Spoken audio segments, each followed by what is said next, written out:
Listo, Rafael. Bueno, nada, quiero agradecerte por haber aceptado acompañarnos el día de hoy a presentar un poco esta visión que has construido, ¿no? La vi hace unas semanas, unos días atrás, no sé, ya se pierde un poco la cuenta de los días en esta situación donde todos los días es casi como lunes, pero vi la propuesta que lanzaste sobre cómo podría ser este espacio ideal para vivir, ¿no? Si es que algo hemos tenido todos durante estas semanas en las cuales estamos en esta cuarentena obligatoria, digamos que a la cual nos ha llegado esta crisis sanitaria global, es que hemos tenido tiempo para observar y reflexionar en torno al espacio en el que vivimos, ¿no? Si hay algo que estamos compartiendo definitivamente es esa sensación de ansiedad por saber qué cosa va a venir después. Esta es una situación que definitivamente, por lo que estamos escuchando, no se va a resolver en el corto ni mediano plazo, sino que aparentemente tiene para un tiempo bastante largo. Y evidentemente la incertidumbre siempre es un espacio interesante porque nos permite reflexionar. Evidentemente siempre la incertidumbre genera un temor, pero fundamentalmente es una oportunidad. Y creo que tú y tu oficina, Atelier Lima, lo han tomado de esa manera, han tomado esta crisis como una oportunidad de tener un espacio para pensar, para evaluar, analizar, a partir de la experiencia que tú tienes. Tú estás ligado al sector de salud, haces arquitectura de salud, esto ya lo comentarás seguramente en unos minutos. Y sumado pues a esta coyuntura en la que estamos absolutamente todos, ¿no?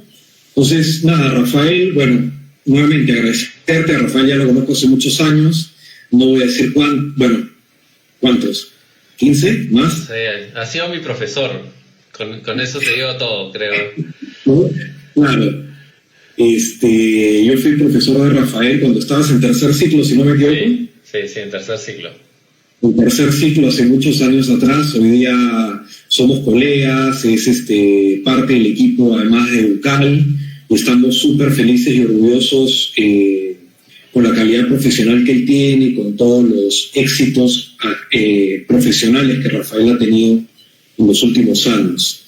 Quiero agradecer también a todas las personas que están acompañándonos. Tenemos un grupo importante de chicos de UCAL que están justamente en una exploración también sobre cómo va a ser este futuro espacio para vivir. Están justamente también empezando a reflexionar en torno al espacio residencial, digamos, post-COVID-19. Y también nos acompaña mucha gente que, a pesar de que anoche coordinamos la hora de la reunión, mucha gente se ha conectado y mucha gente de la UNSA, de Arequipa. Estoy súper contento que nos acompañen. La dinámica es, Rafael va a hacer una presentación inicial y después vamos a abrir los micrófonos para que ustedes puedan hacer algunas preguntas, se pueda generar un poco de conversación y, lo que vaya saliendo. Nada, Rafael, muchísimas gracias. Gracias Rudy, en principio gracias por la invitación, gracias a la Universidad, a UCAL, que siempre, digamos, nos tiene bastante presentes, y gracias a los que están asistiendo en este momento y, digamos, se toman un poco de tiempo de su cuarentena para poder asistir a este tipo de eventos. Creo que me alegra bastante ver cómo un poco todos estos momentos de aislamiento lo que están haciendo es que la gente se está poniendo las pilas en muchos sentidos y me da la sensación que comienza a haber hasta más difusión de arquitectura de la que había cuando nos podíamos juntar presencialmente, ¿no? Es súper gracioso, ¿no? Porque hemos tenido que estar al borde del fin del mundo para que la gente comience a hablar otra vez de arquitectura y de los temas importantes de la profesión, ¿no? Entonces, me parece, como tú dices, una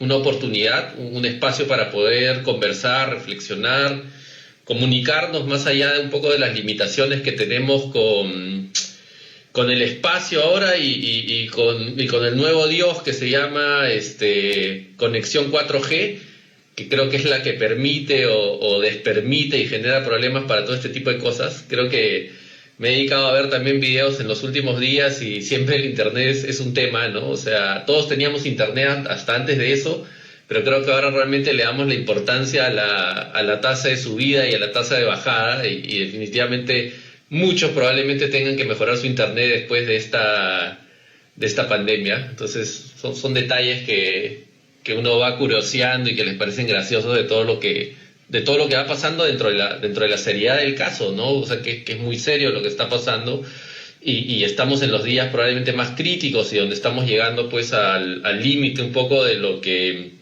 nuestra realidad y nuestra planificación puede dar, ¿no?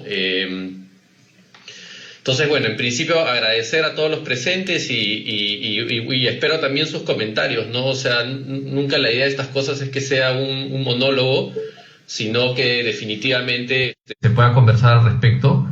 Efectivamente, como tú dices, hace, no sé, ya ha sido hace unos cuantos días, ¿ah? O sea, ya por lo menos 2 semanas, quizás un poco más, nosotros presentamos este proyecto en internet, en redes sociales. Básicamente colgamos el proyecto o la idea esta que teníamos del departamento post-COVID. Ya de ahí, después de 3 semanas, ahora todo el mundo está planteando cosas, todo el mundo está hablando del tema, todo el mundo critica o aporta de diferente manera al tema de la coyuntura, pero creo que sí podemos decir que fuimos de los primeros, o al menos en el medio, que comenzó al menos con propuestas, ¿no? O sea, un poco este pequeño proyecto nace de la necesidad de diseñar, ¿no? O sea, digamos, y ahí son, digamos, temas particulares y también temas de coyuntura. Como tú sabes, yo he estado metido muy en el tema de salud, del diseño, de la proyección de edificios de salud desde un cliente privado, y eso es una rama de la arquitectura que es bastante absorbente, ¿no? O sea, son edificios muy complejos y llevarlos a un nivel profesional te involucra prácticamente el 100% de tu tiempo, ¿no? Entonces yo un poco he estado dividido un poco de estos años entre esos proyectos de salud y la oficina de Atelier Lima, la cual, para los que no saben, somos 2 socios, yo, Rafael Ríos, y Sandra Burneo, que es la otra socia y además es mi esposa. Entonces ambos llevamos la oficina y, digamos, y en esos últimos años pues no hemos tenido el tiempo de poder darle la difusión que quisiéramos a los proyectos. Entonces, en los últimos 4 años probablemente hemos estado más en un perfil, digamos, low profile. O sea, no hemos publicado muchas cosas. O sea, hace como 4 años por lo menos que no hemos participado en un concurso de arquitectura, una cosa que era muy frecuente en un principio, y que un poco por el tema de los concursos es que la oficina se hizo conocida. Entonces no habíamos tenido el tiempo de volver a participar, y bueno, y se amarraba un poco también algunos temas ya como de frustración, ¿no? Habíamos en los primeros años habíamos participado mucho en concursos,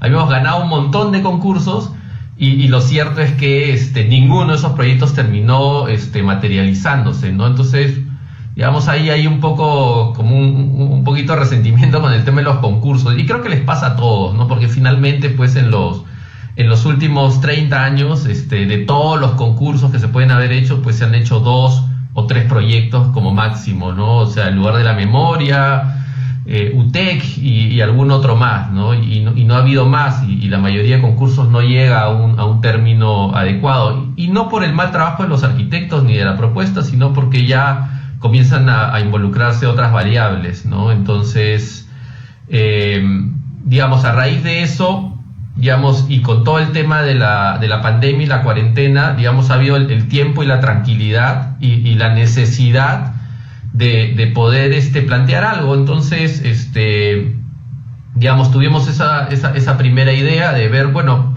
tenemos algo de tiempo, la oficina está a un nivel de capacidad, de ritmo, pues reducido, evidentemente, por el tema de los trabajos. O sea, es también una realidad cierta que muchos de los clientes han puesto todos sus proyectos, digamos, en stand-by, ¿no? Entonces, realmente es un momento en el cual todos un poco tenemos que ver cómo nos mantenemos a flote, ¿no? O sea, cómo las oficinas y los profesionales en general de todas las ramas se mantienen a flote profesionalmente. Entonces era un buen espacio y una buena oportunidad para poder, digamos, decir algo, ¿no?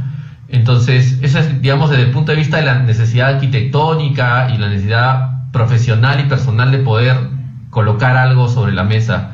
Y lo otro era un poco lo que mencionabas al principio, ¿no? Todas las vivencias y lo que nos pasa a partir de comenzar a experimentar esta situación que se está dando, ¿no?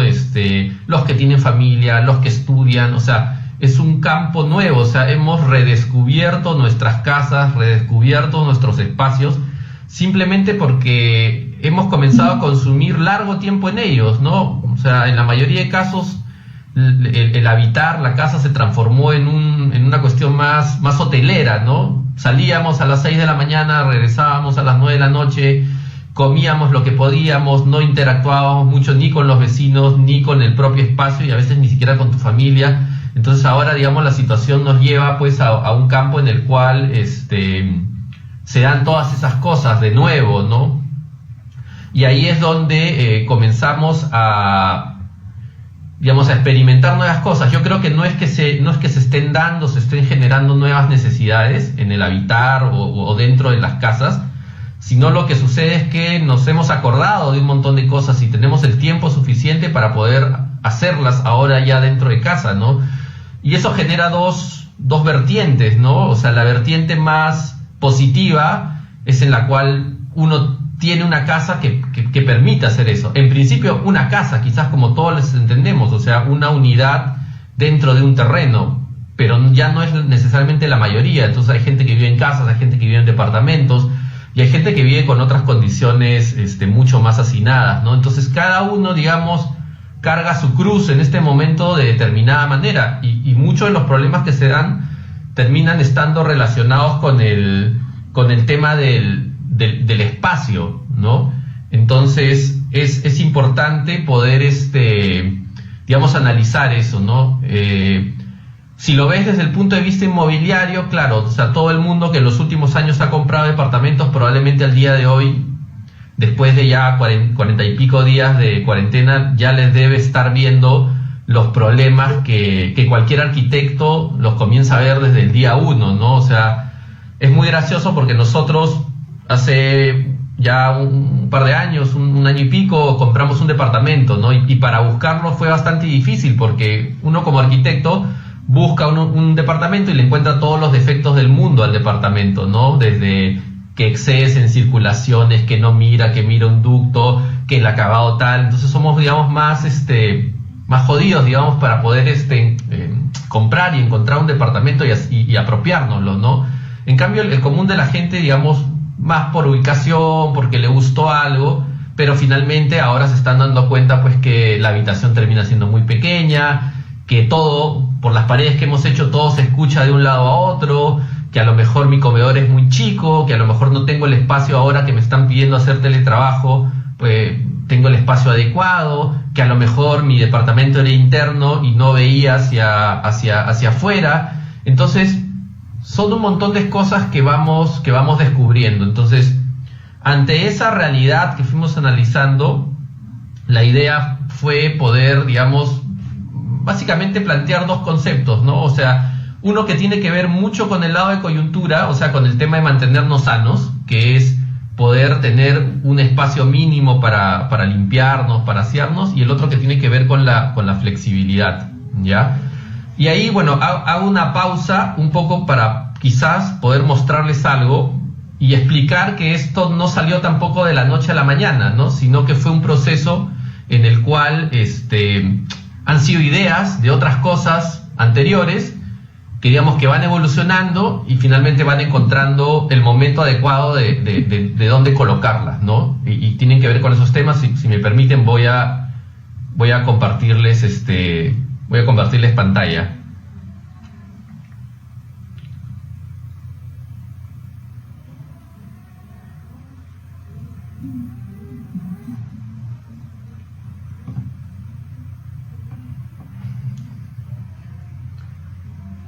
Se está viendo la pantalla, ¿no? Rudy, ¿me confirmas? Sí, te confirmo, se ve. Ya, entonces, este probablemente sea mi proyecto, digamos, a nivel personal más cercano a la profesionalidad una vez que terminé la universidad. Estas son imágenes de lo que fue mi tesis en algún momento, y yo hice una tesis de vivienda, y hice una tesis de vivienda social, que lo que buscaba era poder recuperar y reinterpretar muchos de los valores que tenían las unidades vecinales en Lima, ¿no? Las unidades vecinales desde los años 60 se fueron construyendo, y en algún momento, si uno investiga tipológicamente, investiga teóricamente, encuentra que hasta esas unidades de vivienda tenían hasta números, ¿no? Conforme se fueron dando. Entonces tienes la V3, tienes Rímac, tienes Matute, tienes Mirones, tienes San Felipe, tienes Limatambo ya mucho después. Entonces, y tenían, digamos, características bastante positivas y particulares respecto a los equipamientos, respecto a la cantidad de áreas públicas, de área verde que tenían. Entonces, este proyecto lo que buscó era hacer la continuación de estas unidades vecinales, pero ya, digamos, mucho más contemporáneas, y le llamamos la unidad vecinal número 12.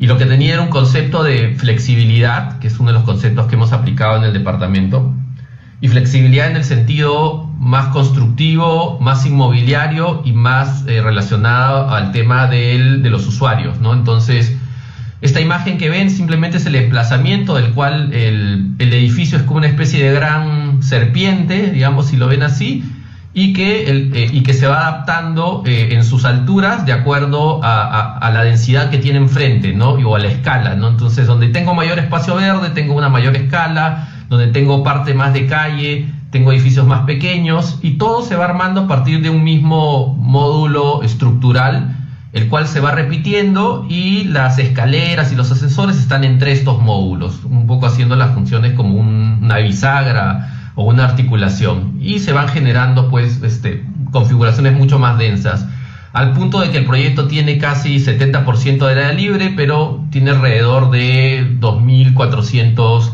departamentos, ¿no?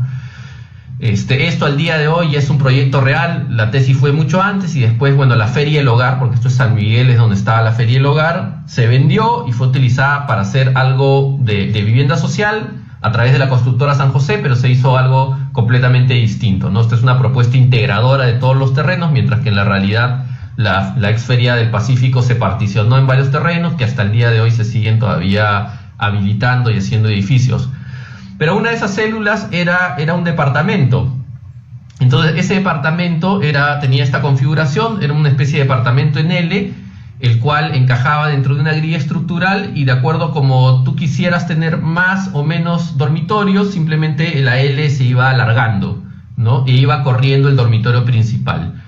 Muy parecido al departamento que finalmente tenemos ahora, porque tiene que ver este departamento post-COVID con este departamento de la unidad vecinal número 12, ¿no? Entonces, digamos, era un departamento en este caso de 75 metros, con 3 dormitorios. Era un departamento, digamos, relativamente pequeño, pero, digamos, si bien, y ahora lo voy a explicar, está dentro de un casco flexible, dentro de un casco que ofrece una multiplicidad de tamaños de departamento, el interior del departamento era un interior rígido, ¿no? Y evidentemente no tenía ningún tema de bioseguridad. Bueno, esto es un poco lo que les mencionaba. Hay todo un rollo y una historia y una teoría respecto al tema de las unidades vecinales, al punto que uno de estos temas se fue en algún momento hasta la Bienal de Venecia, y creo que Sharif Kahat lo explicó bien en la propuesta que hizo expositiva. Entonces se basa en eso, y bueno, y una serie de análisis y criterios que en ese momento se evaluó con respecto a los pros y los contras que tenía la vivienda, ¿no? A nivel de costos, de estructura, de imagen, de estacionamiento, áreas comunes, diseño, etcétera, ¿no? Y ya se planteaban problemas que, digamos, hasta el día de hoy las viviendas lo tienen, ¿no? Como el hecho de las vistas, como el hecho de los tamaños, etcétera.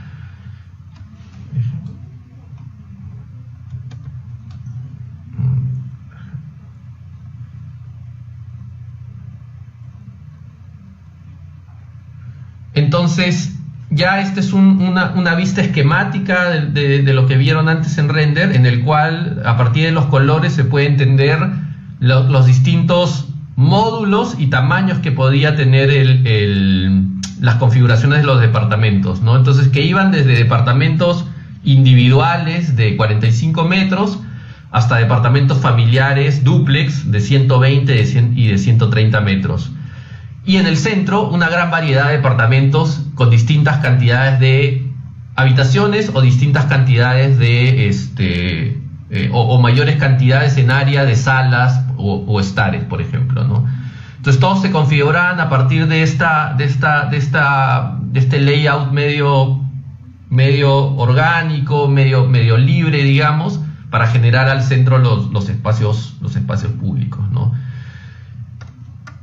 Y esta era un poco la lógica, ¿no? Tú tenías una grilla estructural repetitiva, convencional, aporticada, y, digamos, los diferentes tamaños de módulos, según se iban emparejando, iban entrando dentro de la estructura, y permitía realmente el armado de una estrategia inmobiliaria customizada o personalizada. Entonces, en algún momento se nos ocurría que estos edificios podían ser construidos un poco de acuerdo a la demanda, ¿no? Y al tipo de usuario que finalmente el proyecto iba a exigir, ¿no? Entonces, este es un gráfico que resume en planta los distintos tipos de departamento y su correspondencia con distintos tipos de usuario o de familia, ¿no? Entonces tenías familias más pequeñas, más grandes, tenías familias con ancianos, tenías parejas solas, tenías parejas disfuncionales, tenías parejas que a lo mejor eran muy sociales y preferían tener un sala comedor mucho más grande, o habían hasta módulos de 115 metros con 5 habitaciones, por ejemplo, para alguien que tenía una familia quizás muchos hijos o muy extensa o compartida con otras familias, ¿no? Entonces, digamos, el sistema, porque estamos hablando de un sistema, permitía, digamos, esas funcionalidades y esas adaptabilidades a los distintos tipos de usuario. Entonces, pero nuevamente ya eran layouts preestablecidos, no había flexibilidad entre ellos, salvo algún tema que por negociación, digamos, con el constructor, tú puedes decir, no me pongas esta pared y más bien hazme esto más grande, o esto que eran dos dormitorios chicos, poder transformarlo en un dormitorio más un poco más grande, ¿no? Entonces, este es un primer proyecto donde se explora este tema relacionado con la vivienda y con el tema del usuario y la flexibilidad y las diferentes actividades que podían darse dentro del departamento. De allí tuvimos otra experiencia, y esta experiencia en este caso lo que buscaba era poder generar un módulo para un mercado, ¿ya? Y aquí, digamos, es otra clave, digamos, importante, ¿no? O sea, estos clientes, estas personas, que era una asociación que hacía ferias para productos orgánicos, lo que nos pedía era poder mejorar la imagen de sus stands. Ellos estaban acostumbrados al stand, digamos, de paneles, con techo de tela, y el gran problema que ellos decían es que como imagen no podían competir quizás con algunas otras supermercados que te vendían lo mismo, o sea, te vendían la misma quinoa, pero por estar en un vivanda la quinoa costaba finalmente 4 veces más que en el mercadito orgánico que aparecía los domingos o los sábados en tal lugar, ¿no?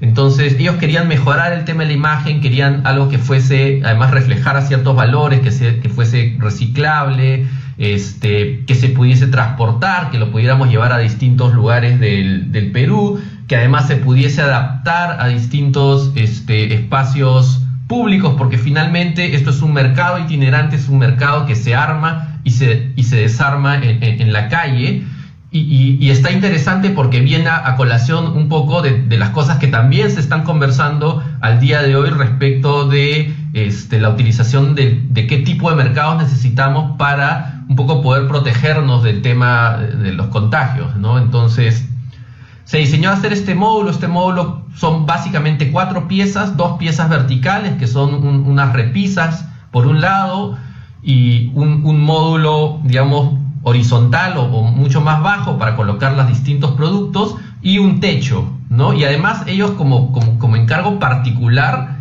querían que tuviese la forma de kiosquito o de casita, pero digamos nosotros no queríamos hacer pues el tipo kiosco como uno puede encontrar en la playa o en algún sitio. Entonces se decidió pensar en estos muebles, porque finalmente son muebles, o sea, la idea nació de generar muebles que se pudiesen acoplar de distintas maneras para formar tanto esta imagen de casita como también unidos poder configurar distintos formatos, ¿no? Además había un tema comunicacional de la marca, tenían que tener unos viniles, tenían que tener unos paneles explicativos, tenían la posibilidad de tener unos televisores para poder, digamos, poner documentales o distintas cosas. Entonces los muebles se diseñó con toda esta información, ¿no? Estos son algunos de los renders del prototipo, y después se fabricaron los prototipos y finalmente se consiguió poder construir, ¿no? Y acá hay una imagen. Y la primera vez que se montó fue en el Parque de la Exposición, alrededor de este monumento central, ¿no? Y ahí es donde se puede ver ya los módulos, digamos, armados, colocados. Y lo bacán es que, digamos, era tan flexible el tema de las repisas y la posición de cómo estaba diseñado el módulo que permitía que cada mercader, digamos, pudiese apropiárselo como quisiese, ¿no? Y además que efectivamente ellos los puedan cargar y armar y desmontar ellos mismos sin mayor tema. Y al final tú doblabas todas estas cosas, doblabas los techos, metías los módulos, un camión o un par de camiones y te lo llevabas a otro sitio. Y esto fue montado en Mistura y de ahí estuvo rodando por algunos otros sitios más, ¿no? Entonces hay esta lógica nuevamente de cómo utilizar el mueble como una herramienta, digamos, para poder generar un espacio y a partir de ese espacio poder generar configuraciones más complejas. Entonces, este módulo puede terminar adaptándose en distintas formas y en distintos espacios públicos que uno podría, digamos, comenzar a trabajar, ¿no?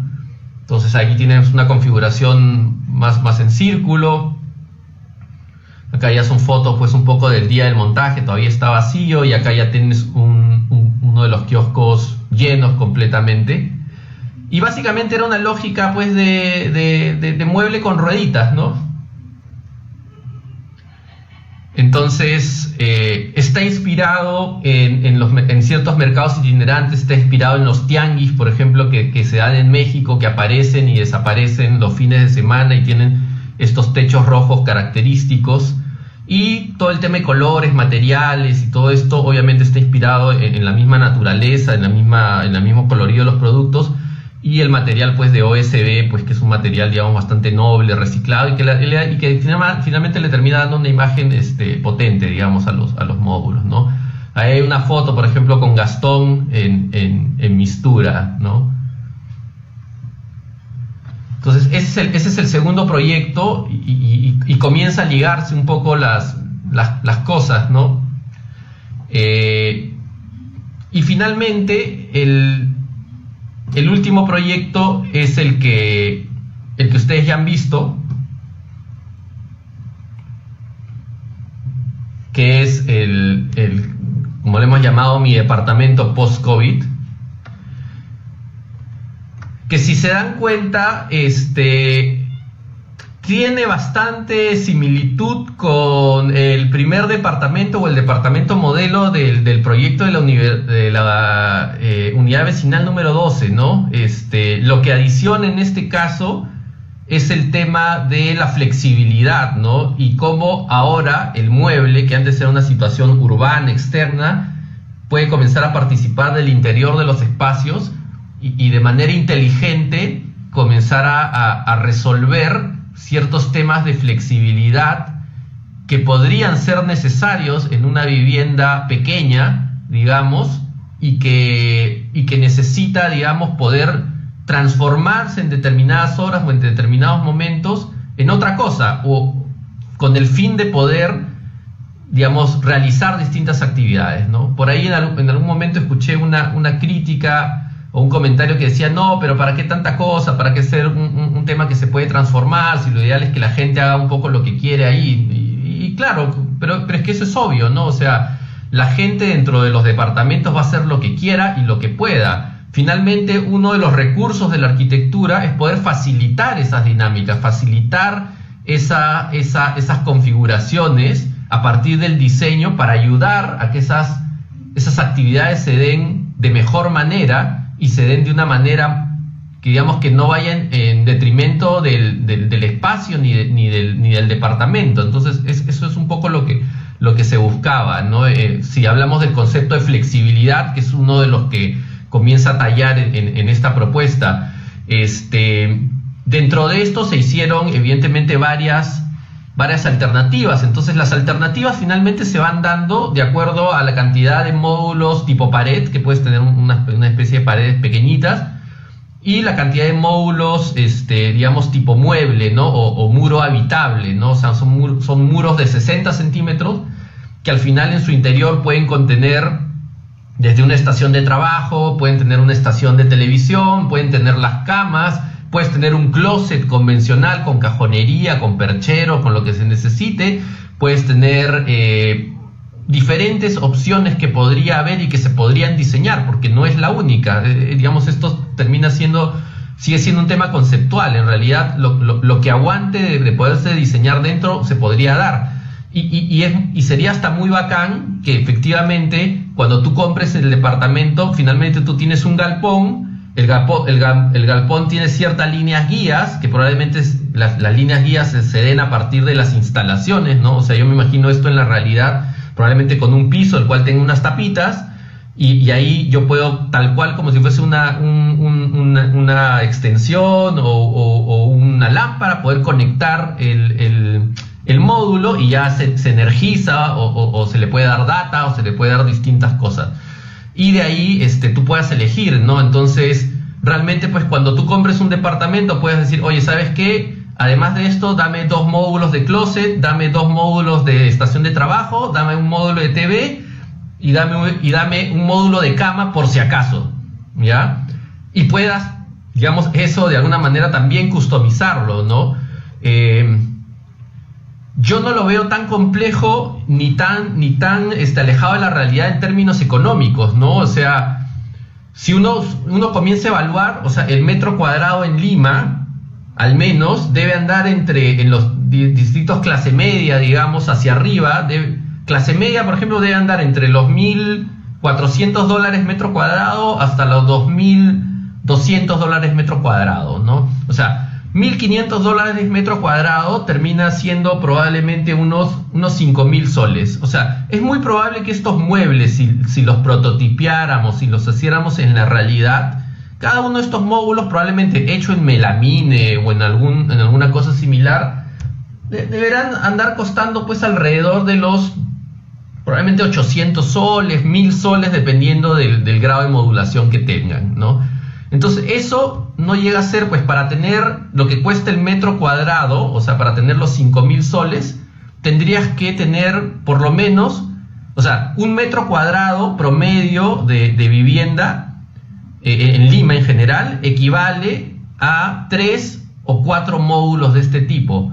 Entonces la pregunta es, oye, ¿estarías dispuesto a pagar 1 metro cuadrado más de tu vivienda por tener 100% de flexibilidad o 80% de flexibilidad? Probablemente si se explica de esa manera la respuesta sería sí. Entonces sí es viable desde el punto de vista económico.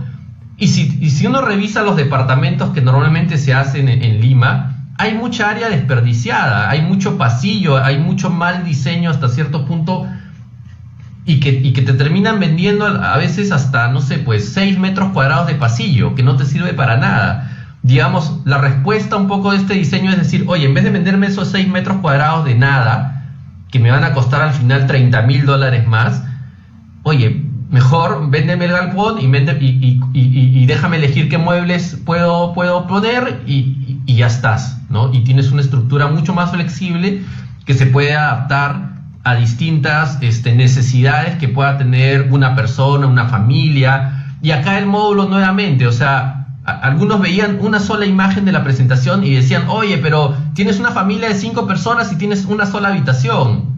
Claro, es en ese momento, en ese tiempo.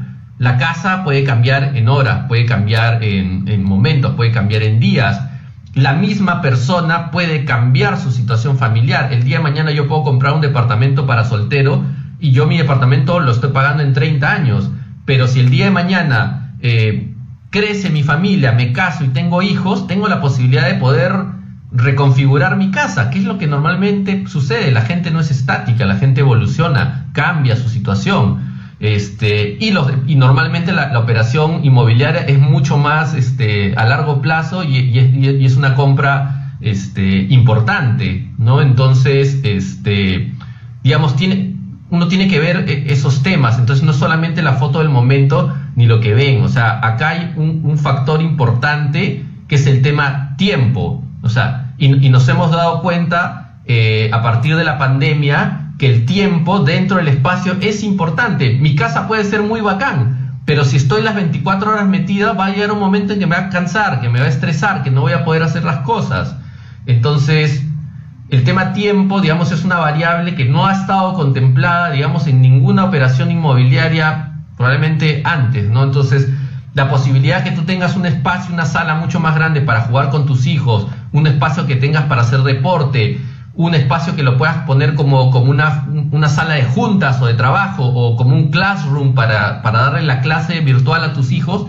O sea, son necesidades que si bien no van a ser indispensables porque probablemente el coronavirus pase, haya una cura y todo esto, muchas de estas cosas y de estas lógicas se van a quedar porque este tipo de crisis y este tipo de situaciones lo que van a generar son cambios. Entonces, el coronavirus es lo de hoy día, pero los grandes cambios van a partir por las necesidades que hemos descubierto o por las cosas en las cuales hemos regresado y nos hemos dado cuenta, ¿no? Y hasta cierto punto en algún momento éramos ignorantes de eso, ahora nos hemos dado cuenta a partir de esta convivencia tan larga con tu casa y con los espacios, ¿no? Entonces, ese concepto de flexibilidad es un concepto importantísimo, ¿no? Acá se ve un poco reflejado y cómo es que, digamos, esos módulos, que en realidad debería ser un módulo de melamine, probablemente que tenga un panel sólido en la parte de la espalda, el cual le dé un tema de acústica para poder juntarlos y pueda tener seguramente unos jevecitos y unos sellos, algo que también lo junte y sea mucho más hermético. Ya esas son cuestiones técnicas, digamos. Esta propuesta se hizo en un día prácticamente, ¿no? Entonces, digamos, evidentemente puede evolucionar y ser mejor, ¿no?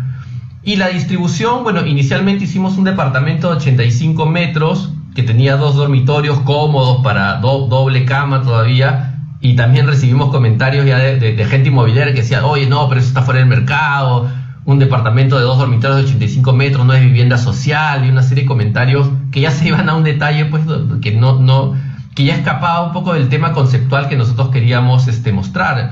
Y para un poco darles la contra de eso, al final terminamos diseñando variantes para departamentos más chicos. Acá no tengo la imagen, está en el Facebook, creo, no le he llegado a colgar acá, pero hay una variante donde ya hicimos un departamento de 70 y pico metros con 3 dormitorios, como el gestor inmobiliario más agresivo te lo podría pedir, ¿me entiendes? Entonces, hasta en un departamento de 75 metros podríamos tener 3 dormitorios y de manera flexible. Y además hicimos una variante de 45 metros, 48 metros para una sola persona que también consideraba estos mismos módulos de flexibilidad. Entonces, es el concepto flexibilidad, el concepto de resolución a partir de muebles, el que importa, y no tanto el área. El área la puedes resolver con la que tú quieras, ¿no? Entonces, era un poco parte del proceso. Y la otra parte importante del proyecto era este elemento, ¿no? Que era lo que nosotros le hemos llamado la esclusa sanitaria residencial, que no tiene nada extraordinario, señores. O sea, la esclusa simplemente es la agrupación de ciertas cosas que ya existían en los departamentos que ya existen, pero puestas bajo una lógica mucho más sanitaria y de control. Entonces, si es que antes yo tenía el baño de visita y lo tenía alejado, ahora lo colocaba prácticamente inmediato a la puerta, sacaba el lavatorio hacia afuera, ya no lo tengo dentro del baño, lo sacaba hacia afuera, y eso le daba la suficiente flexibilidad para que tanto el que entra o sale del baño pueda utilizar el lavatorio. Algo muy sencillo, una lógica tal cual. Los más exagerados inclusive podrían transformar eso en un baño completo, el cual podría tener ducha. Entonces, inclusive hasta te podrías duchar, cambiar de ropa y estelarizarte completamente.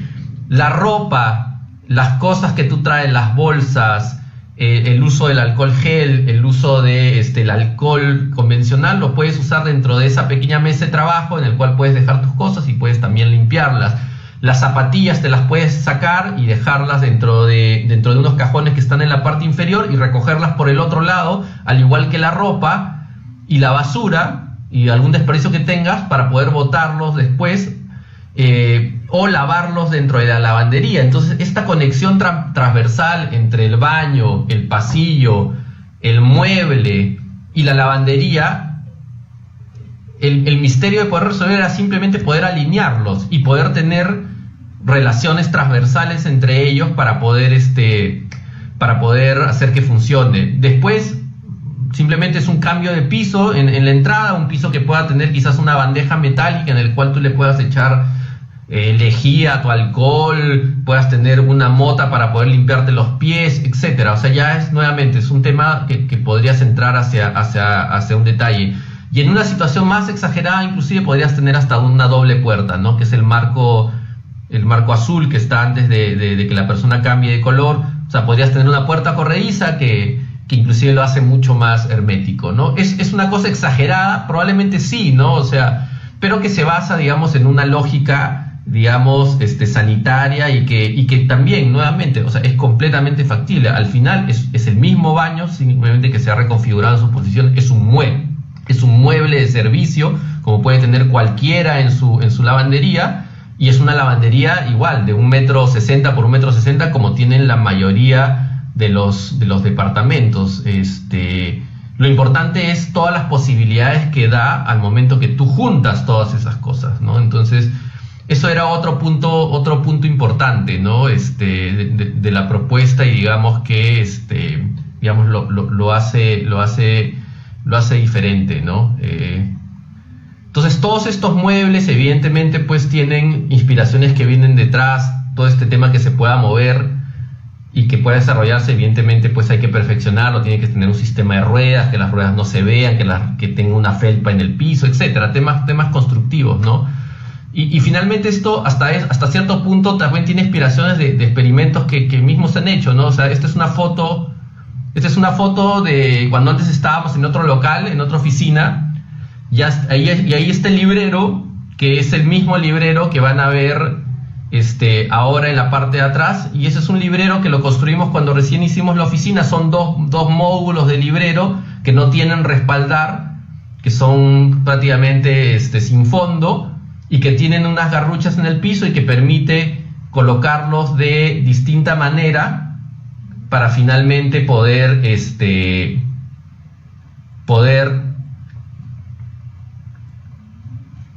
moverlos donde quisiéramos, ¿no? Entonces, al final, ese es el mueble que finalmente yo tengo atrás ahorita en este momento. Es el mismo mueble de la primera oficina, es el mismo mueble que lo tengo atrás.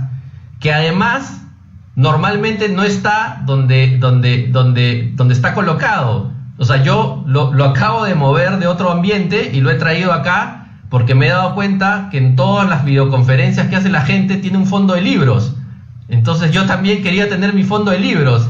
Entonces he agarrado mi mueble con las rueditas y lo he traído de otro cuarto y lo he metido acá a este cuarto para que pueda tener mi fondo de libros como cualquiera. Entonces ese es el tipo de flexibilidad que te da cuando no piensas necesariamente las cosas tan estáticas, ¿no? Entonces termina la conferencia y me llevo el fondo, ¿no? Y es súper gracioso porque hasta en internet o salen estos memes de que están vendiendo ahora fondos como de foam, así de cartón, que tienen la impresión de los libros para poder poner en tus chats o en tus videoconferencias, ¿no? Entonces, ese es el tipo de flexibilidad que estamos proponiendo y que estamos hablando, ¿ya? Y bueno, ahí hago un paréntesis en la exposición, creo que ya hablé bastante.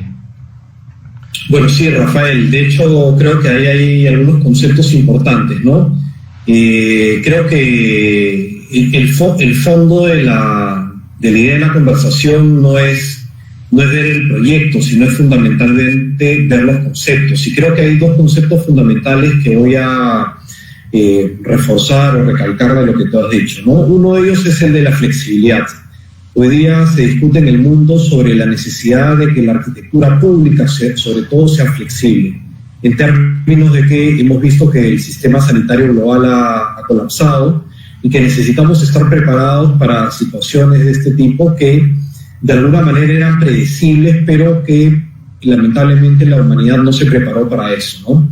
Creo que el Japón es un país que culturalmente ha estado preparado siempre para, digamos, es una isla cuya geografía ha sido siempre agredida por la naturaleza, y de alguna manera ellos han ido aprendiendo a lo largo de estos últimos siglos cómo prepararse para situaciones extremas o límites como la que hoy día todo el planeta está pasando. Entonces creo que hoy día se hace imprescindible el tema de la flexibilidad en el espacio público. Y claro, cómo no en la vivienda, ¿no? Lo hemos visto. Yo por lo menos en mi casa he movido los sofás y las camas y todo como 5 o 6 veces porque ya lo veo siempre en la misma posición y termino aburrido. O necesito readaptarlo, como bien dices tú, para otros usos a partir de la nueva necesidad o de las nuevas situaciones que hoy día estamos viviendo en cada una de las familias. Entonces creo que la flexibilidad es un concepto que hay que rescatar y resaltar. Y seguramente lo vamos a escuchar mucho en las próximas semanas o meses. Y el otro es la reivindicación del trabajo del interiorismo, ¿no? Normalmente para los arquitectos el trabajo terminaba cuando el espacio estaba configurado por las paredes y los espacios estaban predefinidos para un uso que ya el usuario iba a encargarse de resolver.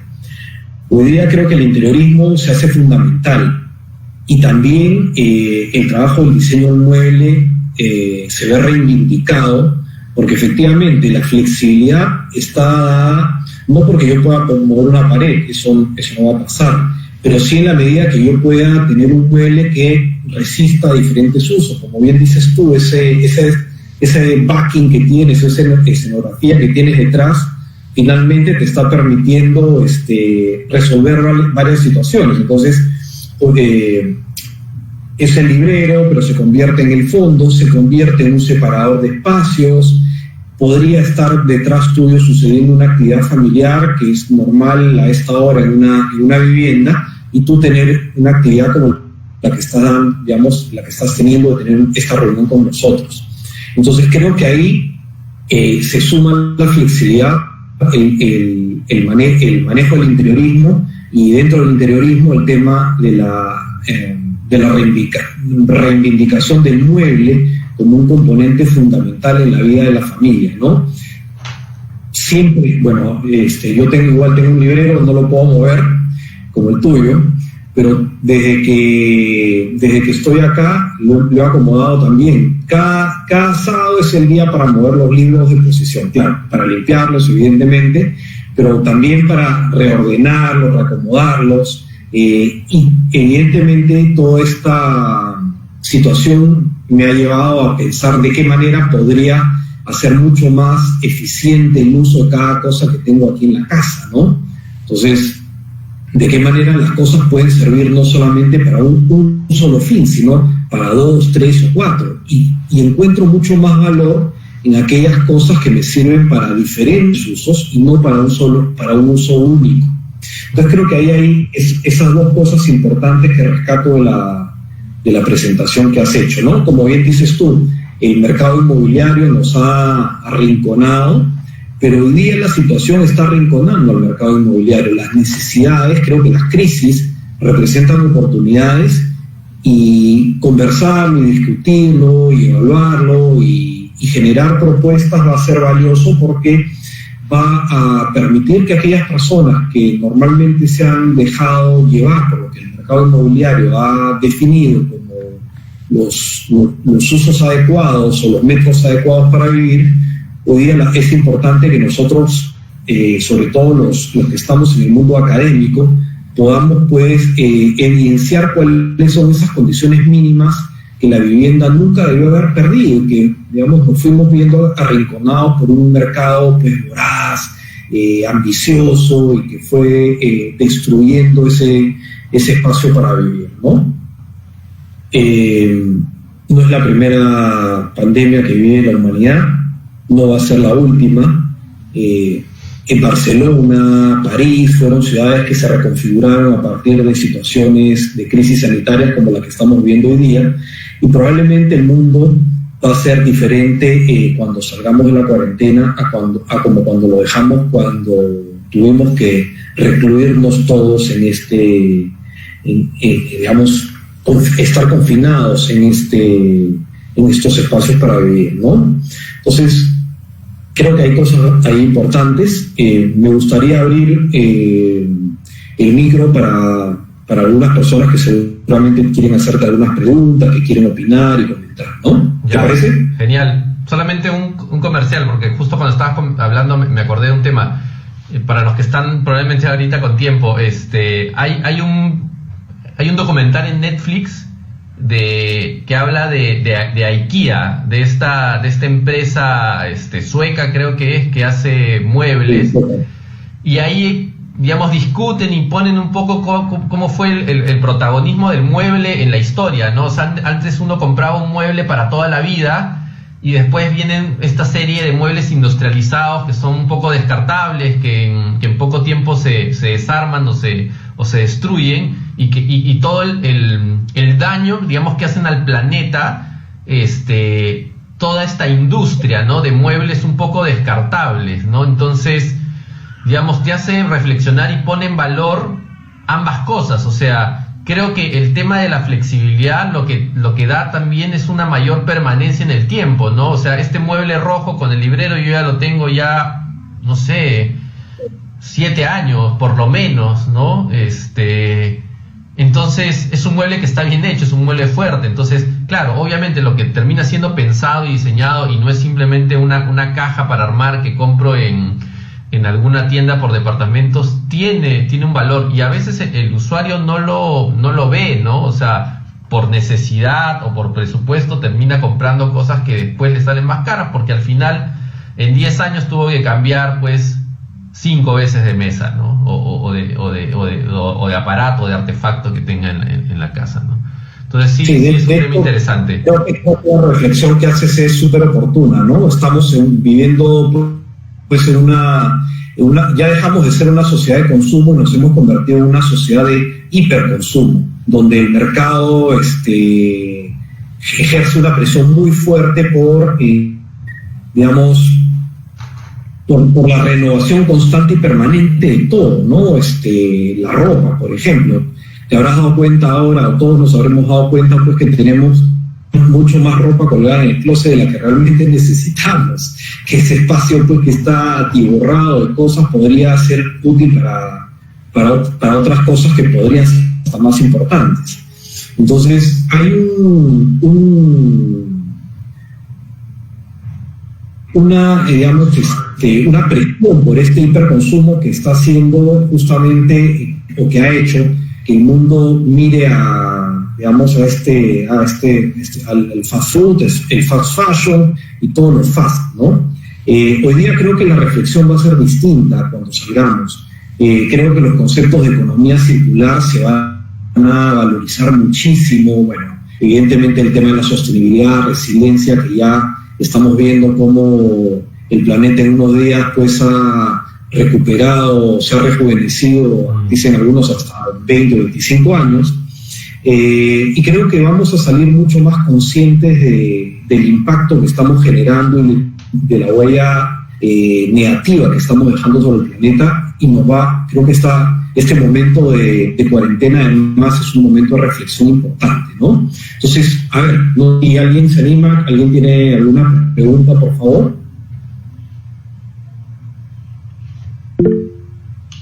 Adriana, es difícil que la población acepte esta configuración de vivienda sin que... Voy a abrir el chat, ¿ya? Okay. Es difícil que la población acepte esta configuración de vivienda sin que quieran modificarlo con la arquitectura popular que se ve en Lima. Pregunta. ¿Podríamos pensar más en la resiliencia de la vivienda en el contexto peruano? Pregunta Luis Arana.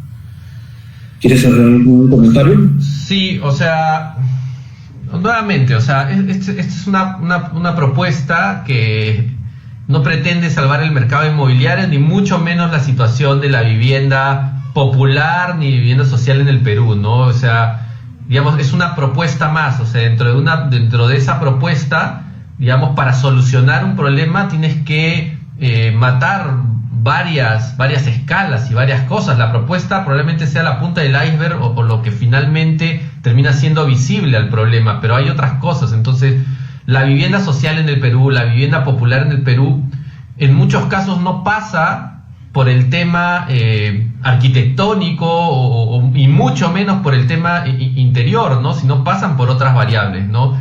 En un podcast anterior un poco lo comentaba, ¿no? O sea, muchos años y nos seguimos llenando la boca, a veces de manera exagerada, a veces de manera académica, con el tema del centro histórico de Lima, ¿no? Y decimos un montón de cosas, ¿no? El centro histórico debería estar poblado, debería tener vivienda, deberíamos restaurar de tal manera, debería ser peatonal, debería ser así, debería ser así. O sea, sabemos exactamente el qué debemos hacer. Eso, somos expertos en qué debemos hacer y qué cosas sería lo ideal para el centro de Lima, para el espacio público o para la vivienda. Pero la pregunta real que no contestamos es el cómo y el cuándo. Entonces, cuando uno comienza a meterse en eso, se da cuenta que el problema ya no es arquitectónico. O sea, el problema del centro histórico es un problema legal. O sea, es un problema de que los títulos de propiedad del centro histórico no existen, están desfasados. La gente que vive allí no es propietaria, es un inquilino precario, por lo tanto tiene hasta cierto punto derechos, pero no tiene una titularidad, no tiene inscrito en registros públicos absolutamente nada. Los que eran dueños probablemente ya están muertos y tienen esta gente ahí metida, y hay otros que, digamos, sí son propietarios, pero como el Instituto de Cultura, el Ministerio de Cultura no les permite hacer una operación inmobiliaria, pues dejan ahí simplemente que se muera un poco el contexto. Y eso acaba de pasar, y tienes ejemplos como el buque que se ha caído se terminó de caer, ya se terminó de hundir el buque hace unos días, y son problemas complejos que escapan a la arquitectura, o que por lo menos necesitaría otro perfil de arquitecto más enterado en el tema legal, más enterado en el tema de saneamiento físico, que pudiese, digamos, encontrar la llave para poder solucionar. El edificio que tú pongas ahí, la vivienda que tú pongas ahí, es al final, ¿no? Entonces, esto simplemente es una propuesta más. El resolver la vivienda popular implica un montón de cosas, ¿no? Y también ponía el ejemplo, ¿no? En el podcast anterior, ¿no? Mucha gente habla de la precariedad de la vivienda actualmente en los cerros o en las periferias de Lima, donde se está sufriendo tanto la cuarentena como la misma enfermedad del COVID, y no hay posibilidades. Entonces, claro, lo que sucede es que en Lima ha tenido un desarrollo en el cual, pues, medio al revés, ¿no? Primero llega la gente y después llegan los servicios. Y en vez de formalizar como tal la vivienda, y formalizar no solamente es darles un título de propiedad, sino es dotarlos de habilitación urbana, de servicios, en algunos casos también eso se hace de manera desordenada, ¿no? Entonces, es difícil poder intervenir ahí. Claro, todo el mundo dice, hay que hacer espacio público, hay que poner espacio público. Nuevamente, la pregunta es ¿dónde? O sea, en un sitio que está completamente tuburizado, que tiene el 99.9% de edificación de baja densidad ahí, ¿dónde haces un espacio público? Lo único que puedes hacer es hacerlo en algún sector donde ya existe algo. Para eso tienes que sacar un número determinado de metros cuadrados donde vivía gente, sacarlos de allí y generar un espacio público. pero esa es una operación inmobiliaria, esa es una operación económica. Entonces nadie va, digamos, solamente porque el libro lo dice, o la teoría lo dice, o Jan Gehl lo dice, va a aparecer un espacio público de la nada. Es toda una operación que pasa también por un tema de educación de la misma gente y de los que promueven esos cambios. Entonces, claro, si tú quieres cambiar en algún momento eso, probablemente lo que tiene que pasar es alguna asociación público-privada en el cual se genera una pequeña operación en el cual se compre de alguna manera esas casas, no se expropien, se compren, o sea, a precio comercial, y esa gente que sale de ahí pueda rehabilitar en algún otro sector cercano o inmediato en una estructura mucho más densa. Entonces son dos operaciones, es la operación del edificio y es la operación del espacio público metido en el mismo modelo económico para que funcione. Entonces ahí hay multiplicidad de profesionales metidos, no es solamente el arquitecto que dice así como un renegado, vamos a hacer espacio público, necesitamos eso. No es solamente eso, no es tan fácil, no es una pregunta, digamos, es sencilla de contestar si te la contestaras desde el punto de vista teórico, pero es muy compleja de responder desde el punto de vista real.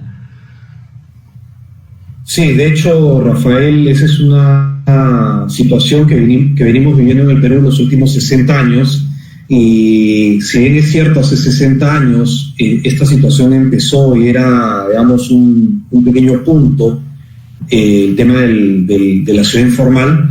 Hoy el 70% de las ciudades en el Perú son autoconstruidas, es decir, están hechas al margen de la formalidad.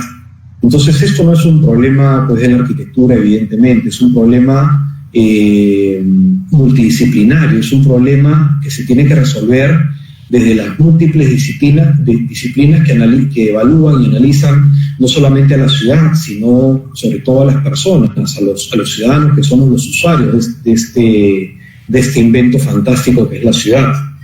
Entonces, lo que tú propones es una solución de una parte pequeña de un gran todo que es el problema de la vivienda, ¿no? Definitivamente no pretendemos y seguramente ustedes evidentemente que no lo han hecho tampoco, resolver el problema de la vivienda de esta postura. Simplemente no hay reflexión, es provocar, ¿no? Que creo que es un poco lo que hoy día tocaba, generar este espacio de discusión, de debate, de intercambio de ideas, que a la hora que lo sumemos desde todos los frentes que conforman, desde todos los actores, desde todos los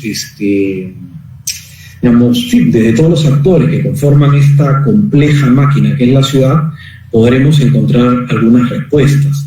Como dices tú, yo trabajo con chicos de colegio, voy a hacer charlas para contarles un poco qué es la arquitectura, y te puedo asegurar que un chico de cuarto, de quinto de media, de cualquier colegio de Lima, puede armar un colegio fantástico sobre la ciudad en la que le gustaría vivir. Es decir, todos sabemos en qué ciudad nos gustaría vivir. El problema no está ahí, sino en cómo hacemos que esa ciudad que está, que está manejada por los políticos en los cuales nosotros depositamos la confianza del manejo de la ciudad, puedan ser realmente capaces de convocar a todos los especialistas, contemplar todas las miradas, generar estos acuerdos sociales para poder trabajar en un escenario compartido y en un solo objetivo, ¿no? El problema es pues que la ciudad en el caso de nuestras ciudades en el Perú, ¿no? Que es el tema que estamos poniendo en bandeja ahorita, son escenarios pues de múltiples territorialidades, con diferentes, con múltiples gobiernos, ¿no? Es un pandemonio en realidad. Así que necesitamos miradas más integrales, creo yo, para abordar este tema. Definitivamente, ¿no? O sea, una de las cosas que se me ocurría era, o sea, por ejemplo, y te lo transmito a ti, tú que estás ahora también viendo el tema de cerca, o sea, un tema que debería manejar el Colegio de Arquitectos es, por ejemplo, o sea, me parece súper bacán que el Colegio de Arquitectos genere ingresos y genere conocimiento a partir de cursos y charlas y conferencias. Está buenísimo. Pero para mí sería importante que el 50% de esos eventos, digamos, sean, meramente de arquitectos, ¿no? El curso de cómo poner las escaleritas de emergencia, este tipo de cosas, pero el 50% podría ser en combinación con otros colegios. Entonces sería bacán pues tener una agenda en la cual los colegios profesionales de médicos, contadores, economistas, abogados, todo, o sea, tuviesen eventos cruzados, como jurados cruzados, en el cual se discutieran transversalmente estos problemas bajo la mirada de cada una de las especialidades. Y yo creo que es perfectamente viable y enriquecedor que alguno de los colegios lo plantee. ¿Con el fin de qué? De probablemente elevar un poco nuestro colegio, que creo que es el que está, digamos, dentro de esas escalas con menor impacto, ¿no? O sea, el colegio de arquitectos, pues, digamos, debería tener un posicionamiento mejor dentro del espectro real de la sociedad y de los profesionales. Entonces, ese tipo de cruces, ese tipo de información, pues genera sinergias que podrían colaborar con todos, ¿no? Entonces, yo creo que sería importante hacer ese tipo de eventos, más que solamente los eventos meramente para arquitectos, ¿no? Porque ese es uno de los defectos que yo veo. Siempre somos arquitectos, entre arquitectos, conversamos de arquitectura, nos reunimos con arquitectos, tomamos con arquitectos, nos casamos con arquitectos. Entonces somos monoaldeanos, o sea, somos una raza distinta casi. Entonces creo que sería importante poder que haya ahí un poco más de mestizaje profesional. Sí, bueno, coincido plenamente contigo, ¿no? Lo comenté en la intervención anterior. Esta no es una solución que pase por la cabeza de una sola persona o por la mirada desde un solo punto de vista. Las miradas tienen que ser múltiples, tienen que contemplar lo que siente cada uno de los actores que configuran la ciudad. Yo también soy muy crítico sobre esos eventos donde solamente hay arquitectos, porque finalmente eso, digamos, por supuesto que suma, pero nuevamente bajo una sola perspectiva. Hoy día nos hemos dado cuenta en el mundo que las visiones interdisciplinarias son mucho más potentes. El problema es que la formación académica que hemos recibido nunca ha contemplado esas miradas. Siempre, y lo tengo que decir, digamos, y me toca a mí desmitificar eso, el arquitecto ha sido formado y se ha sentido pues que ha estado siempre por encima de lo que los demás podían pensar, ver o entender. Hoy día pues eso quedó absolutamente obsoleto y desbordado, ¿no? O sea, ya eso es parte del pasado prehistórico. Pero todavía, digamos, el gremio no comprende eso, todavía está, digamos, muy aferrado a hacer cosas, como bien dices tú, entre arquitectos. Nosotros, afortunadamente, en UCAL hace tiempo que ya dejamos de hacer esto. Nosotros, así como hoy día estoy contigo, la semana pasada estuvimos con una diseñadora textil que expresaba, digamos, un punto totalmente distinto de vista. La próxima semana tenemos una invitación con un sociólogo y con un antropólogo que van a hablar sobre esa mirada de la ciudad. Estamos invitando a un economista para hablar también sobre, digamos, los fenómenos económicos que afectan el crecimiento de la ciudad. Entonces es eso, ¿no? Contemplar las múltiples miradas y de esos acuerdos o pactos sociales empezar a tomar decisiones colectivas, digamos, definir esos puntos de acuerdo en los cuales todos estamos apostando en una misma dirección, y a partir de ahí empezar a construir el proyecto de ciudad en el cual queremos vivir, ¿no? Por ahí Luis Arana dice: una buena noticia que comentó Jean-Pierre Cruz es que el año que viene será la Bienal de Lima. Ojalá pueda concretarse, el cual premiará más a la pertinencia del trabajo colectivo, más que solo el arquitecto proyectista, incluye colectivos, vecinos, clientes, etc. Bueno, sería ideal, ¿no? Pero nuevamente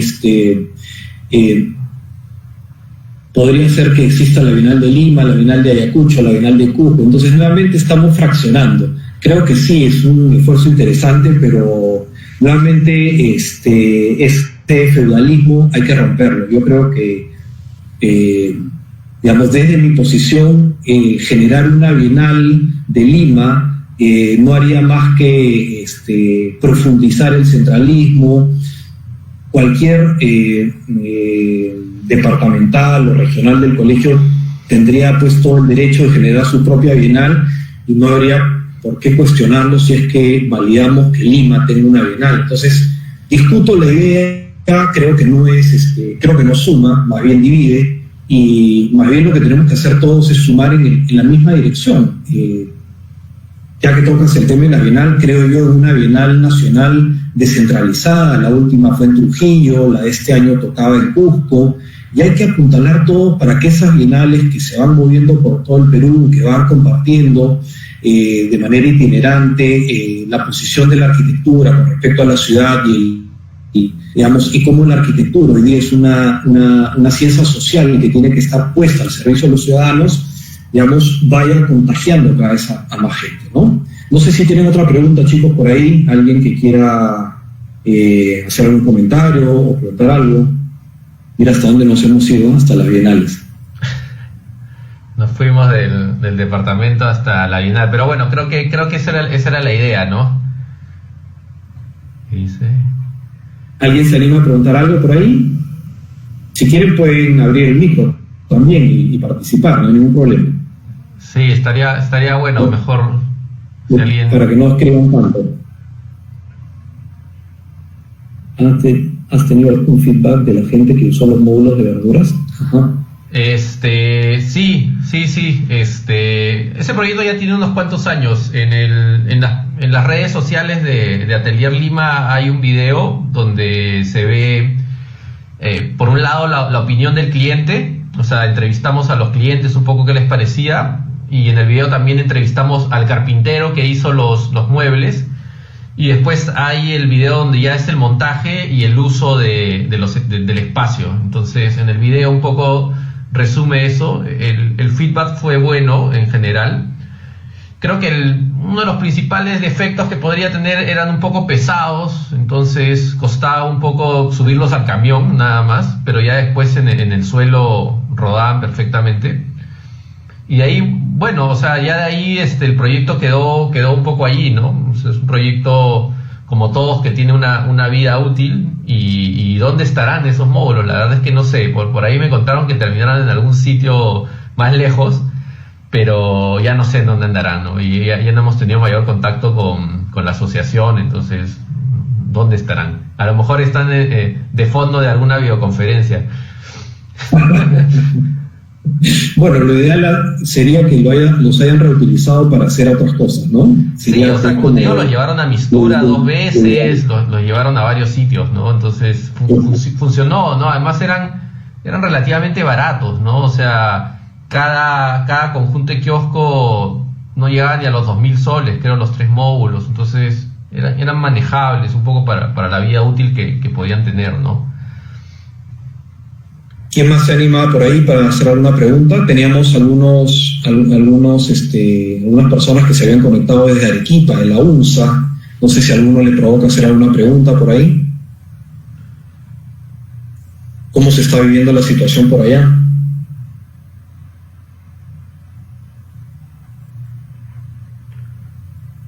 Entonces, más que protocolo de seguridad de higiene... ¿Cuál es la...? Alondra dice, entonces más que protocolos de seguridad e higiene respecto a las viviendas en un escenario post-COVID-19 estaríamos hablando de espacios multifuncionales y soluciones arquitectónicas que nos permitan eso. Sí, o sea, probablemente yo creo que eso es más cercano a que se pueda quedar, ¿no? O sea, el tema de la bioseguridad, o sea, no sé, tengo sentimientos encontrados. Yo creo que puede ser que sí, como que puede ser que no. O sea, realmente yo creo que a partir de esto todos nos vamos a lavar las manos muchas más veces en nuestras vidas de las que teníamos planificadas o conscientemente lo hacíamos, ¿no? Si hay espacios que consideran eso, también será pues a juicio de cada proyectista, ¿no? Por ahí en alguno de los posts, de los comentarios cuando hicimos cuando publicamos este tema era, oye, ¿y qué pasa si cambiamos el reglamento para que se pueda dar esto de manera obligatoria? creo que ya eso es un poco exagerado, ¿no? Probablemente, ¿no? Entonces, que definitivamente va a haber mayores condiciones de higiene, sí, o sea, y eso va a ser con o sin arquitectura, o sea, va a ser una necesidad, digamos, a partir de ahora mucho más recurrente, y se darán los espacios y se darán las condiciones de acuerdo a cada categoría, ¿no? O sea, las oficinas, ahora los restaurantes van a tener otros protocolos, la vivienda tendrá otro protocolo, e irá evolucionando de acuerdo a eso, ¿no? Pero efectivamente hoy día puede ser un virus, mañana puede ser un terremoto, mañana puede ser otro tipo de enfermedad u otro tipo de problema. Entonces la arquitectura se adaptará a eso, cuanto más flexible sea y más propicia para poder ser resiliente, pues más condición de permanente tendrá y no nos afectará tanto, ¿no? Bestial. Por acá, Luis Arana dijo, es probable que de aquí a poco tiempo salgamos muchos estudiantes de arquitectura a ejercer la profesión sabiendo esto, ¿cuál sería la postura que deberíamos tener? Sabiendo que el problema es un tema más interdisciplinario, pero ¿qué podemos hacer? ¿Meternos como funcionarios públicos? Son algunas respuestas, pero pongamos ese ejemplo. Y si podrían darnos una pauta, sería muy bueno. ¿Este estereotipo de solo arquitecto diseñador debería cambiar?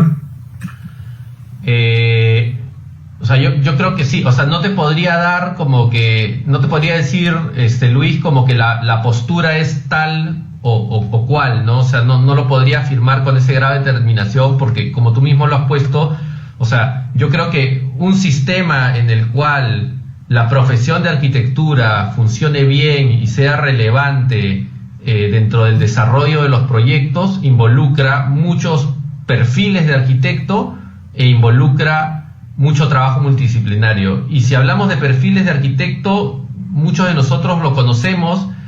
Lamentablemente a veces por momentos la carrera nos forma como arquitectos diseñadores, pero después en la vida profesional, digamos, el mismo trabajo te va adecuando a otros perfiles, ¿no? Y yo creo que hasta cierto punto en el tema de la academia ver el diseño está bien, porque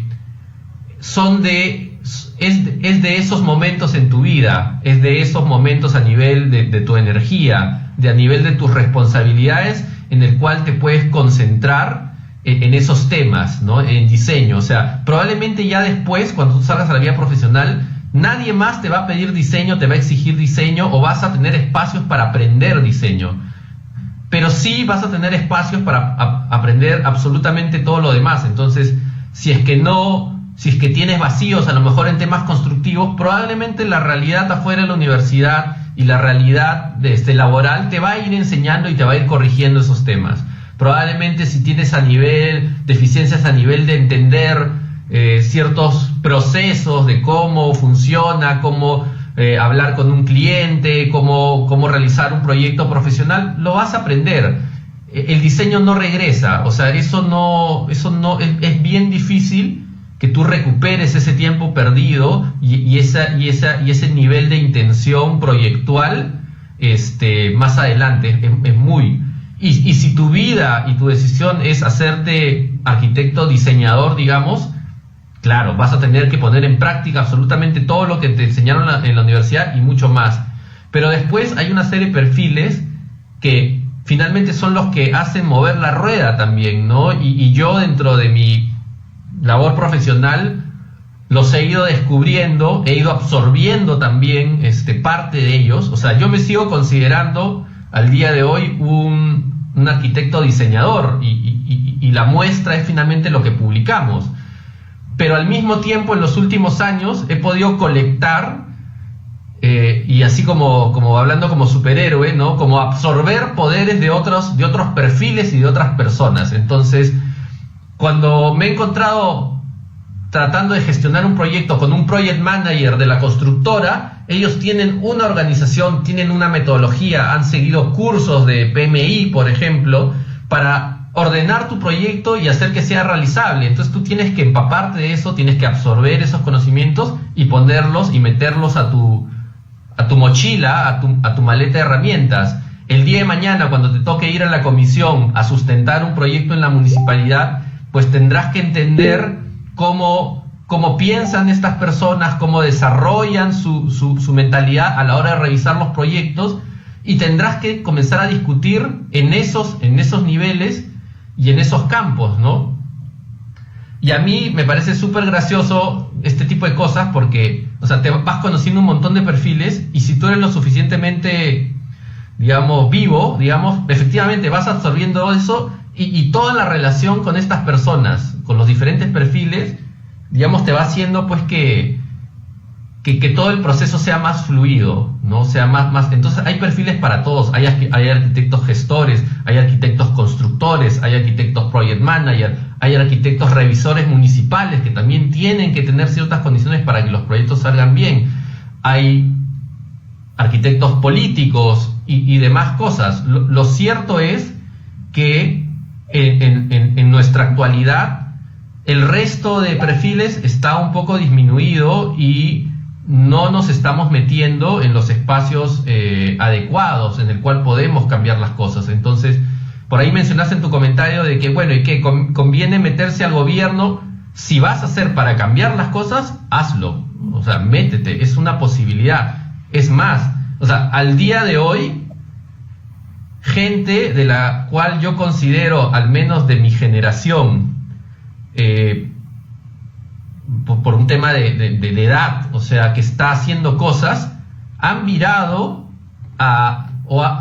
se han ido temporalmente a otros espacios que no es el arquitecto proyectista, para comenzar a generar cosas. O sea, siendo extraordinarios diseñadores, han decidido un poco tomar el camino largo, digamos, para comenzar a captar diferentes cosas, y te los puedo mencionar. O sea, Óscar Malaspina, por ejemplo, que es arquitecto de la PUC, ahora está metido hace bastantes años en el laboratorio de innovación de Intercorp y ve temas de design thinking, y eso es una chamba completamente transversal, donde trabaja con diseñadores gráficos, con sociólogos, con arquitectos, con diferentes cosas para generar todos los procesos de innovación de los diferentes formatos que tienen estas empresas.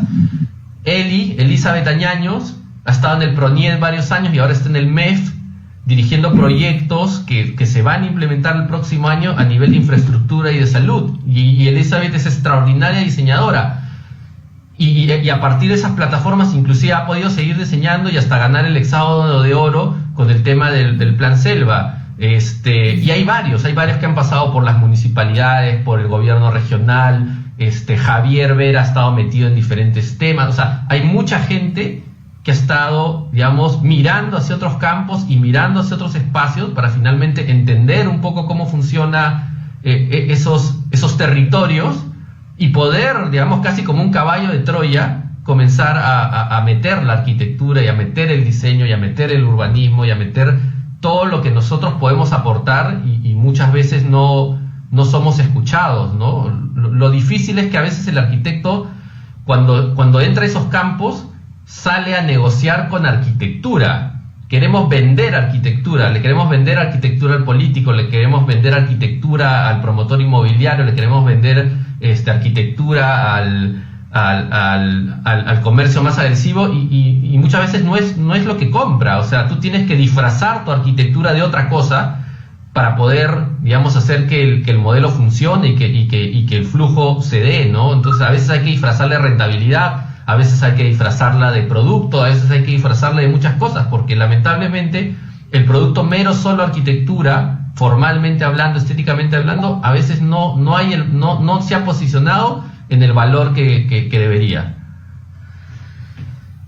Bestial. No sé si alguien tiene alguna otra pregunta más, sino para ir cerrando la presentación de Rafael.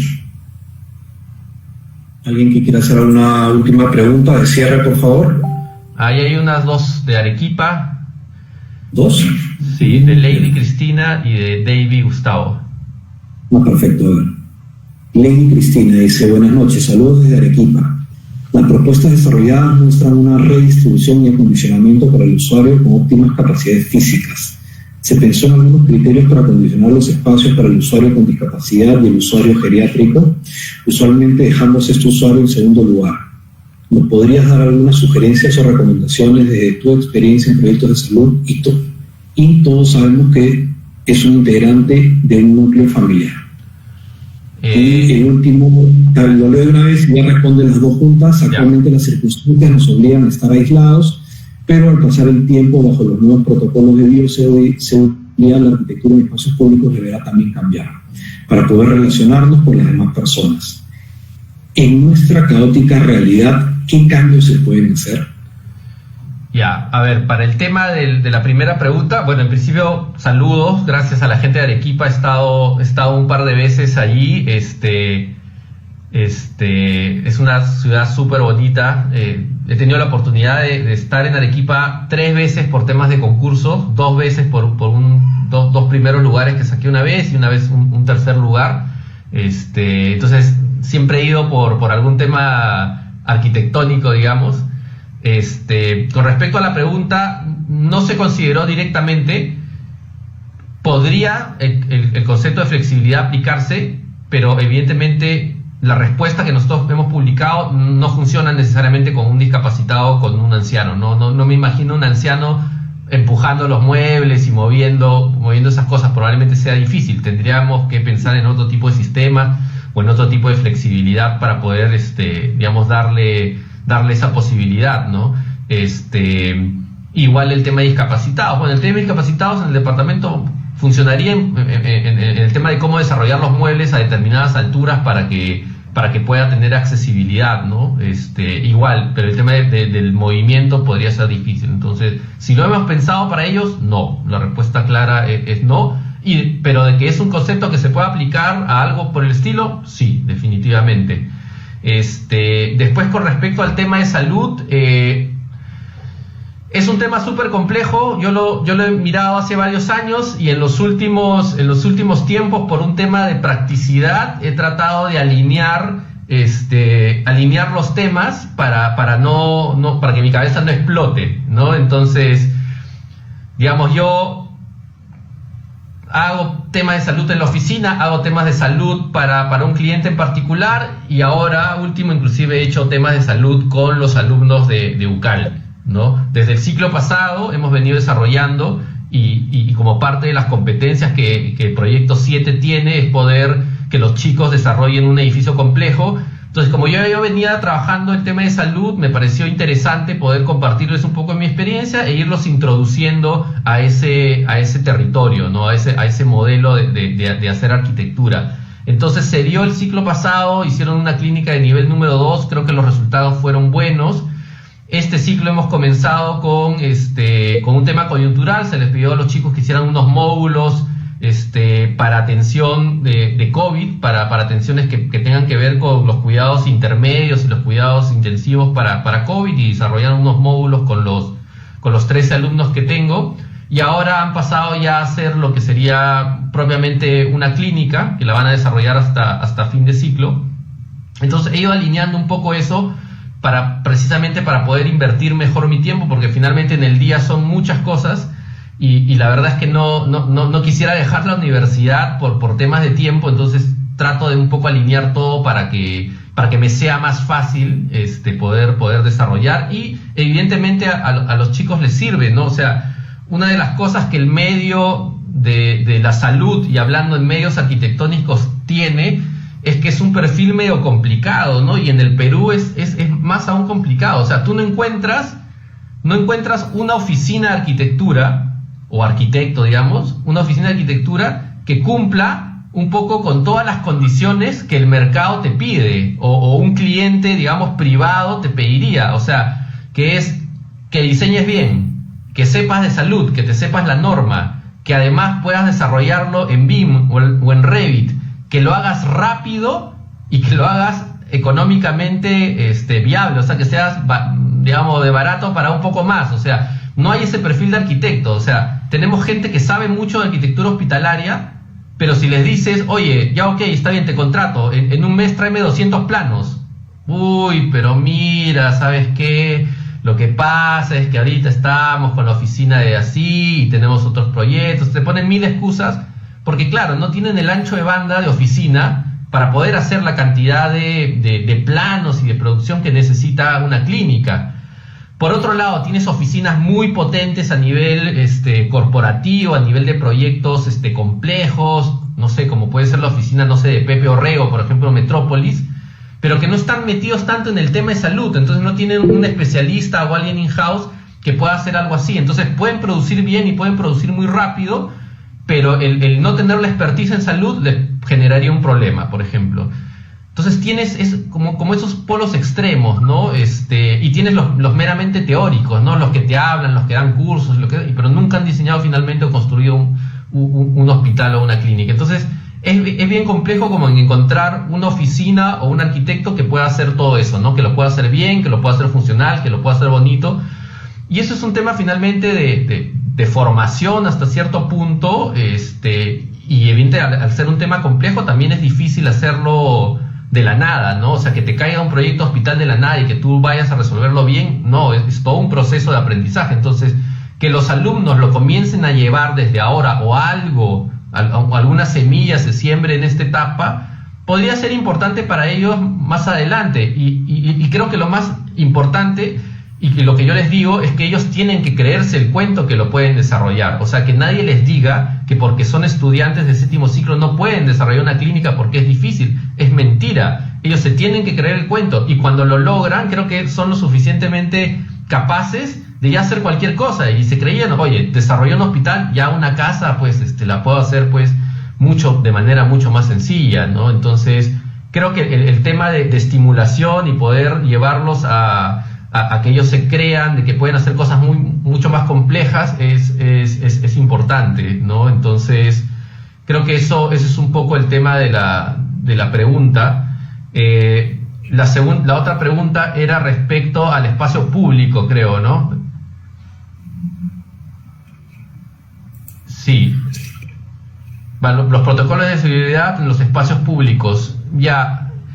Al respecto, yo creo que lo que se va a hacer al día de hoy es probablemente tener algunas medidas temporales, ¿no? O sea, yo creo que esta crisis va a pasar. O sea, yo creo que los seres humanos somos más fuertes y nuestros deseos y costumbres son más fuertes que cualquiera de estos. O sea, el mundo ahorita y los que pueden están abocados a encontrar una cura o un tratamiento para esto, y lo van a encontrar. Entonces, y el encontrarlo si bien va a significar un cambio, pero no va a significar un cambio en el comportamiento de los seres humanos. O sea, nosotros necesitamos todavía vernos, compartir, tocarnos, abrazarnos, palmearnos. O sea, necesitamos esas cosas, y esas cosas no van a pasar en el corto tiempo. Necesitamos jugar fútbol juntos, necesitamos hacer un montón de actividades que el espacio público propicia y que no va a cambiar. Probablemente habrá protocolos temporales, habrá más lavatorios donde ocupar en el espacio público, habrá ciertas normas de cómo separar las cosas, habrá experimentos como el tema de las ciclovías que pueden generar cambios positivos y despertar nuevas necesidades.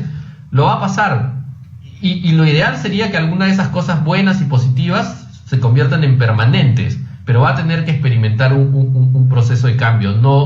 No es porque ya está o porque nos liberaron de la cuarentena, el mundo va a cambiar inmediatamente. Yo no lo creo. Yo creo, y sobre todo en realidades latinoamericanas, es mucho más difícil esos cambios. Va a tomar mucho más tiempo, ¿no? Listo. Bueno, Rafael, quiero finalmente agradecerte por la generosidad de tu tiempo, por la experiencia que has compartido con las personas que nos han visitado el día de hoy. Creo que hay varias reflexiones que hacer. Siempre este tipo de temas, digamos, más que contestar preguntas, abren interrogantes, y creo que de eso se trata, ¿no? En la medida que nosotros estemos permanentemente cuestionando el statu quo y reflexionando en torno a lo que podemos y debemos hacer, vamos a ir generando estas ideas que se necesitan para que la crisis, como comenté al principio, se convierta realmente en una oportunidad. Entonces, me despido. Muchas gracias a todos los que han asistido el día de hoy a la lecture número 92.